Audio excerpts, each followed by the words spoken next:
শুনুন বন্ধুরা, আরজি কলে যে ঘটনাটা ঘটেছিল, ভয়াবহ ঘটনা, সেই বিষয়ে আজকে তোমাদের সঙ্গে আমি আলোচনা করব। যেখানে একটা ডক্টর মৌমিতা দেবনাথকে নৃশংসভাবে খুন করা হয়েছে, নৃশংসভাবে খুন করা হয়েছে, সেটা দেখার মতো নয়। তাকে নৃশংসভাবে খুন করা হয়েছে, তাই আমরা তাদের শাস্তি চাই। যারা নৃশংসভাবে মৌমিতা দেবনাথকে খুন করেছে তাদের আমরা শাস্তি চাই, শাস্তি চাই। তাই এসো সবাই একতা হয়ে লড়ি। যে ওকে খুন করেছে, শুধু খুন করেনি, এখানেই শুধু থেমে নয়, তাকে খুন করেনি, তাকে পরিমাণমত রেপ করা হয়েছে। রেপ রেপ করে মার্ডার করেছে, তাকে এতটা কষ্ট দিয়েছে, তার চোখ ফেটে, চোখের মণি ফেটে রক্ত বেরিয়ে আসছে। তাহলে কতটা কষ্ট পেলে একটা মেয়ের, একটা মানুষের চোখের মণি ফেটে রক্ত চলে আসে তোমরা নিশ্চয়ই জানো। তাহলে কি পৃথিবীতে যত কষ্ট আছে, যত পরিমাণের কষ্ট আছে, প্রত্যেকটা কষ্ট ওই মেয়েটার মধ্যে দেওয়া হয়েছে, প্রত্যেকটা কষ্ট দেওয়া হয়েছে। তাকে নৃশংসভাবে রেপ করে খুন করা হয়েছে, নৃশংসভাবে রেপ করে খুন করা হয়েছে। শুধু সবাই বলছে শুধু সঞ্জয় করেছে, সঞ্জয় শুধু একার কাজ নয়, এটা একার কাজ নয়। সঞ্জয় যদি একা করে থাকে তাহলে বাকি যে 150 গ্রাম যে বীর্য পাওয়া গেছে, সেখানে আরো 49টা বীর্য কার ছিল তাহলে? কার ছিল? তোমরাই বলো, সবাই তোমরাই বলো বন্ধুরা। তাহলে বাকিগুলোর কোথায় গেছে? এটা কি একটা মানুষের কাজ? তোমরাই বিচার করো, একটা মানুষের কাজ কখনোই না। তার শরীরে 130টা ক্ষত পাওয়া গেছে, কামড়ের দাগ, তার ঘাড় মটকিয়ে তার রগ হাড় ঘর সব ভেঙে দেওয়া হয়েছে, দুটো পা পুরো চিরে দেওয়া হয়েছে, নৃশংসভাবে মেয়েটাকে খুন করা হয়েছে। সেটা চোখে দেখা যাচ্ছে না, আমরা চোখে দেখতে পাচ্ছি না মেয়েটাকে এত নৃশংসভাবে খুন করা হয়েছে। মারার আগে এটা কোন পরিণতি হলো? মেয়েটা এমন কি রহস্য জেনে গেছিল তাদের বিরুদ্ধে যে মেয়েটাকে নৃশংসভাবে খুন করতে হবে, সেটা রেপ করে। ওরা তো চাইলে এটা করতে পারতো, মেয়েটাকে তাড়িয়ে দিতে পারতো, কিন্তু নৃশংসভাবে মেয়েটাকে খুন করা কি তাদের ঠিক হয়েছে? কি মানুষ নাকি জানোয়ার না পশু?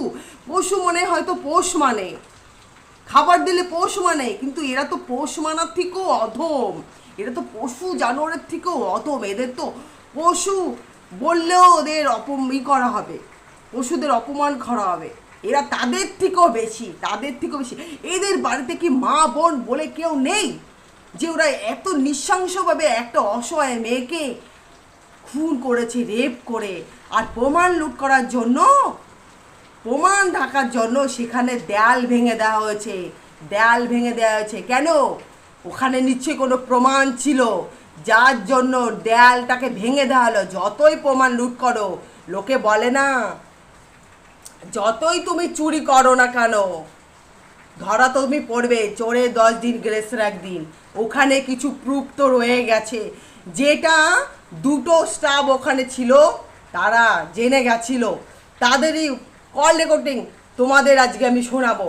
কল রেকর্ডিং শুনে তোমরা বুঝতে পারবে যে বন্ধুরা, যে নৃশংসভাবে মারার আগে কি কথাবার্তা চলেছিল, সেইগুলোই তোমাদের আজকে আমি তুলে ধরবো সেই রেকর্ডিংয়ের মাধ্যমে। তাহলে রেকর্ডিংটা শোনার জন্য সবাইকে অনুরোধ করা হচ্ছে, প্লিজ বন্ধুরা ভিডিওটাকে স্কিপ করবে না, পুরো ভিডিওটা দেখার জন্য সবাইকে অনুরোধ করা হচ্ছে, প্লিজ সবাই দেখবেন। সাইলেন্ট হয়, বুঝতে পেরেছিস? তারপরে আবার কি, যে 4 জন ওর সাথে খেয়েছে তারা কোথায়? তারা কেন মিডিয়ার সামনে আসছে না? তাই তো, তারা কেন আসছে না? তোমার দিন ডিউটি ছিল না রাতে? ওই দিনকে আমি নাইটে ডিউটি করছিলাম। আচ্ছা, আমি নাইটে ডিউটি করে এসেছি, আমার লাস্ট নাইট ছিল। তো আমার তো 3 দিন নাইট থাকে, 3 দিন নাইট থাকার পর লাস্ট নাইট ছিল। লাস্ট নাইটের পর বুধবার আমার লাস্ট নাইট, বুধবার রাতে ঘটনাটা ঘটেছে। আমি বাড়িতে এসেছি, রীতিমতো বাড়িতে এসে শুয়ে পড়েছি। 3টের সময় আমার কাছে ফোন এসছে যে সবাইকে ডেকে পাঠিয়েছে, ইমিডিয়েট আয়। তখন গিয়ে আর্জি করে এই অবস্থা, পুরো গোটা হাসপাতালকে ডেকে পাঠিয়েছিল। গিয়ে দেখি পুলিশ ছয়লা, মানে আর ওকে যেভাবে, আমি তো বডিটা দেখেছি রে, মানে আমাদের এখনো পর্যন্ত চোখ থেকে নামছে না। রীতিমতো মনে হচ্ছে মেয়েটা যেন আমাদের পাশে পাশে ঘুরছে, একদম এরকম মানে মানে অদৃশ্যমান, মানে আমরা এরকম ভাবতে পারছি না যে এরকম ভূত থাকে বা একটা স্পিরিট থাকে বা কিছু। এখন আমরা বুঝতে পারছি না ওর আত্মাটা এখনো ঘুরছে আমাদের আশেপাশে। দেখ ওর আমার তলাটা নাকি তো ওর থেকে ও থাকে চারতলায় ঘটনাটা ঘটেছে, ঠিক 2টো ফ্লোর নিচেই আমি থাকি, আমার রুমটা। ঠিক আছে, কিন্তু তাও আতঙ্কে আমরা মানে একদম স্তব্ধ হয়ে গেছে আর্যিকরটা। কিন্তু ব্যাপারটা হচ্ছে তাহলে ডক্টর রুম থেকে ওকে সেমিনার রুমে নিয়ে যাওয়া হয়েছে? হ্যাঁ, অবশ্যই নিয়ে যাওয়া হয়েছে।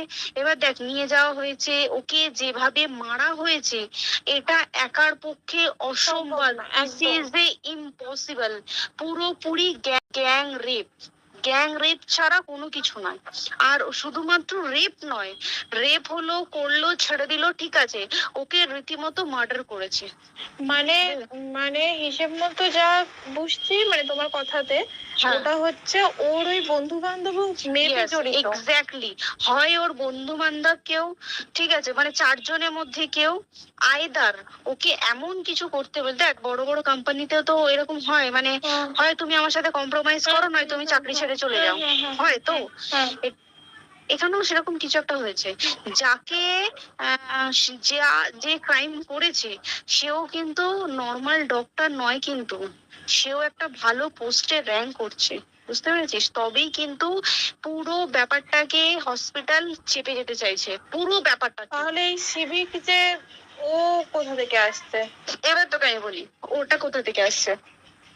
আমাদের প্রিন্সিপাল চেঞ্জ হয়ে গেছে, ডেপুটি সুপার চেঞ্জ হয়ে গেছে, তারপরে আমাদের ওই অ্যাসিস্ট্যান্ট সুপার সব চেঞ্জ হয়ে গেছে। তারপরে যে ওয়ার্ডে ডাক্তাররা ছিল, সিস্টাররা ছিল, ওয়ার্ড বয়রা ছিল, মাসিরা ছিল, সবাইকে ডেকে এখন সাসপেন্ড করা হয়েছে। তারা কোথাও যেতে পারবে না, রোজ গিয়ে কোর্টে গিয়ে দেখা করছে। আজকেও কোর্টে গেছিল সবাই। তারপরে তারপরে তো তোর এগুলো হলো, তারপরে তোর কি বলে, আরে বল না, ওই সিবিআই এটা হয়েছে কি, মানে ও সে সঞ্জয় রায় যে ধরা পড়েছে, অ্যাকচুয়াল কিন্তু ও নেই, ঠিক আছে, ওর এতটা ক্ষমতাই হয় না, ও অত রাত্রে কি করতে যাবে, অত রাত্রে ওখানে কি করতে যাবে? ওর না পেশেন্ট, ও নাকি বলছে দালাল পেশেন্ট নিয়ে গেছে, তো পেশেন্ট নিয়ে যখন গেছে দিদিটার রুমে যখন যাবে, নিশ্চয়ই দিদিটার রুমে কোনো কাগজপত্র দেখাতে যাবে, সেই অবস্থায় গিয়ে দেখে যে এরকম এরকম ঘটনা, তা নিয়ে পড়েছে ওর উপরে। এরকম কিছু নেই, তাও কিছু নয়, শুধু গেছে, দেখছে ড্রিঙ্ক অবস্থায়, ওকে ক্যামেরায় দেখা গেছে ড্রিঙ্ক অবস্থায় গেছে আর এসছে, এইটুকুই দেখা গেছে। তারপরে হচ্ছে কি, তোর এখানে অনেক রকম ব্যাপার আছে।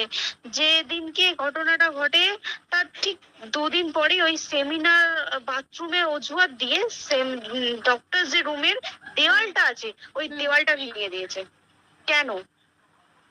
প্রথমে ওকে বললো সুসাইড করেছে, আমাদের যখন ফার্স্ট খবর আছে তখন সুসাইড করেছে। তারপরে যখন হসপিটালে যাই তখন গিয়ে শুনছি নাকি না, সুসাইড করেনি, এটা রেপ করেছে, রেপ করে মার্ডার করা হয়েছে।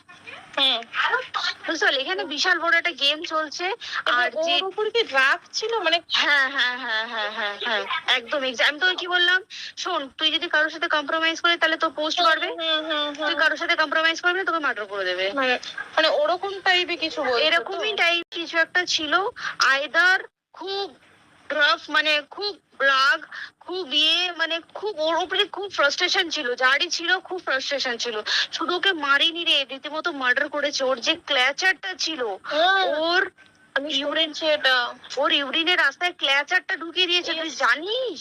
মানে কি বলবো, মানে ওকে দেখা যাচ্ছে না, আমরা তো দেখেছি নিজের চোখে, ওকে দেখা যাচ্ছে না, মানে একটা মৃত্যু কতটা, মানে এইটা মানে প্রচন্ড কষ্ট পেয়ে একটা মেয়ে মারা গেল। আর ওর যে গলাটা চেপে ধরেছে, ওর ওই চেপে ধরাতে মানে এতটাই জোরে চেপে ধরেছে যে চোখ ফেটে রক্ত বেরিয়েছে, বুঝতে পেরেছিস? মানে কি বলতো, যদি ধরা পড়ে না, উচিত মানে যারা এটার সঙ্গে দায়ী না। আর এই যে সিবিআইটা হয়েছে, সিবিআইটা একমাত্র আমাদের জোরেতেই সিবিআইটা এসছে, মানে আমরা ওই সঞ্জয় রায় একার পক্ষে সম্ভব না এইসব। তারপরে পোস্টমর্টম রিপোর্টে তুই জানিস ওই আমাদের ভাজাইনা থেকে 150 গ্রাম স্পার্ম বেরিয়েছে।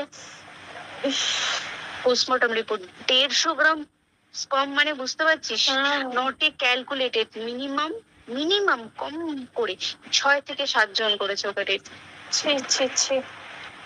ওই জন্যই তো আমরা এতটা বেশি ভাইলেন্ট হয়ে গেছি, বুঝতে পেরেছিস? আর তারপর আমাদের দেখো, একটা মেয়ে তার কাজের জায়গাতেই ছিল, এমনটা নয় যে রাস্তাঘাটে কোনো বিপদ, তার কাজের জায়গাতেই আরে সেফ নয়। শোন, দেখ বড় বড় কোম্পানিতে কি হয়, রুমের ভেতরে এগুলো হয়, মানে ধর রুমের ভেতরে হলো, যেমন কল সেন্টারে হয়, নাইট শিফটে হয়, এইগুলো একসেপ্টেবল। বাট হসপিটাল হচ্ছে এমন একটা এরিয়া, আরজিকরের মতো একটা, হ্যাঁ, আরজিকর বলে না, যে কোনো হাসপাতালে কেউ যদি স্ব ইচ্ছায় কারোর সাথে রিলেশনশিপে গিয়ে করতে চায় সেটা আলাদা জিনিস, কিন্তু ঠিক আছে, কিন্তু কেউ কারো বিরুদ্ধে এইভাবে করতে পারে না রে। তুই জানিস না, মানে ওয়ার্ডে দেখ, কম বেশি আমরা সবাই ঘুমাই, কম বেশি আমরা সবাই জেগে থাকি, ঠিকই তো থাকি, তাতে কি কেউ শুনতে পায়নি?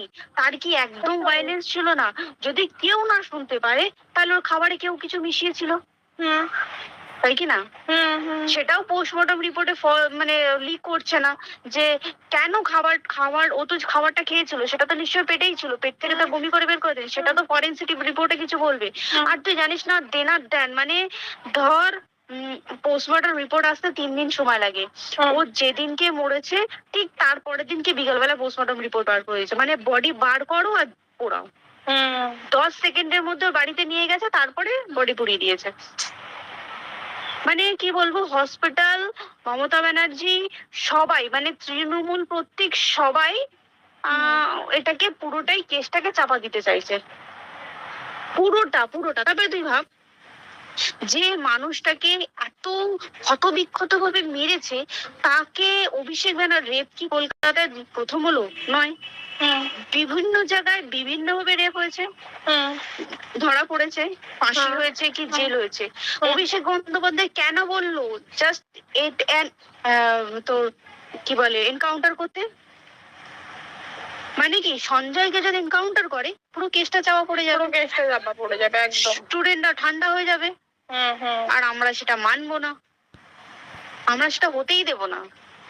তাতে যদি চাকরি, মানে আরজিকরটাকে সিল করতে হয়, তাতেও আমরা রাজি আছি, সিল করে দেওয়া হোক আরজিকর, সিল করে দেবে মনে হচ্ছে যদি ঠিকঠাক ভাবে। এবার ওই জন্য আমাদের দাবিতে সিবিআই এসছে। এবার তুই একটা কথা বল, যখন দেখতে পাচ্ছে মমতা ব্যানার্জি যে কলকাতা পুলিশ আমাদের জন্য কিছু করতে পারছে না, আমরা কিছু মানতে পারছি না, 7 দিন ধরে বার করতে পারছে না, তাহলে সেটা 2-3 দিনের মধ্যে কেন হ্যান্ড ওভার করে দিল না? তাই কি না? তারপরে দেখ, পিডব্লিউডি একটা লো পোস্টের মানুষ, মানে করে, মানে সিমেন্টের যারা কাজ করে তাদেরকে পিডব্লিউডি বলে। এবার পিডব্লিউডি নিশ্চয়ই হায়ার অথরিটি থেকে অর্ডার এসছে, তবেই ওরা গিয়ে ভেঙেছে। ওরা নিশ্চয়ই পাগল নয় দুম করে গিয়ে কোনো গভর্নমেন্ট প্রপার্টি ভেঙে দেবে। অর্ডারটা কে পাস করলো যে এখনই চেস্ট ওয়ার্ডটাকে ভাঙতে হলো?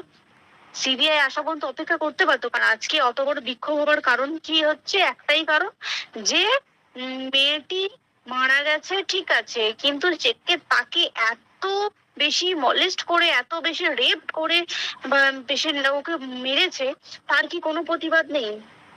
তুই কোথায় সেভ পাবি তুই আমাকে বল? তুই ধর চাকরি ছেড়ে, আজকে সরকারি চাকরি ছেড়ে তুই প্রাইভেটে যাই, প্রাইভেটও তো তাই একই অবস্থা, একদম প্রাইভেটেও একই অবস্থা। তুই কোনো চায়ের দোকান খুলে বসবি, অনার্সশিপে তুই বসলেও তাও এসে তো হাজার ছেলেরা থাকে, হাজার ছেলেরা টিস করে, তুই কোথায় কি করবি? তাহলে আমাদের সেফটি কোথায়?